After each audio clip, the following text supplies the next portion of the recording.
Hey, my name is Nicole Fiore, and I roller skate. You know the old school roller skates, 2 in front, 2 in back? Yeah, those ones. I'm gonna be teaching you how to roll and entertaining you along the way. Come roll with me. Today we are going to do again, I don't even have the name for it. I don't know what it's called, but it's this thing.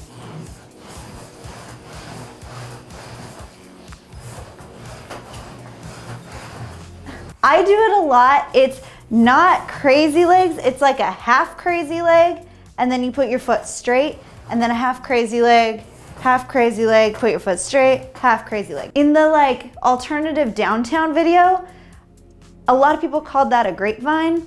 I've also heard this trick called a grapevine. However, the grapevine I know, which we will maybe someday get into, is on all toes like that. Which is way harder than these, I think. It's like a traveling half crazy legs. I might have to demonstrate this from the back a little bit, but you start with your feet kind of in crazy leg position, although you don't necessarily need the front ones so turned in at an angle. It can kind of be straight. And then this one is going to make that weird parenthesis that the crazy leg does. And then you're gonna go into that second position for the crazy leg. However, this one isn't going to make the same motion. This one's just gonna go straight and kind of reset. So basically this is a traveling crazy leg. I'm gonna start with my left foot planted straight, my right toe wheels down. I'm going to move my right foot through at that parenthesis and then transfer, boom. Then I'm going to reset this foot, bringing it forward straight. Reset this one back at an angle with the toes down. Move it through. But do you see how that left foot kind of does like a whoosh, like a little wiggle?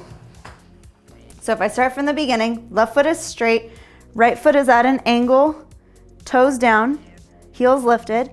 It moves through. As I move through, I do sometimes transfer both feet up to the toes for a split second, and then come back down, right foot fully down on the ground, left foot down on toes, just like crazy legs. But when I reset, I just reset into the very first position. Once you get the hang of it, it's really easy. I think it's kind of easier than crazy legs because you don't have to keep the same rhythm. You can go like slow, quick, slow. You can do pretty much whatever you want. I don't know why, I started using this one a lot in TikToks. I think like it's fun to travel with it a little bit, and especially if you're in a small space and you don't have like a ton of room to skate, and if you don't have someone following you with a camera, you can kind of play with it toward the camera and stuff like that, and you're still doing a cool thing with your feet and skating, like traveling. Well, that was fun. It'd be real tight if you liked this video, and hit that subscribe button while you're at it. Okay, bye. Roller skating is hard.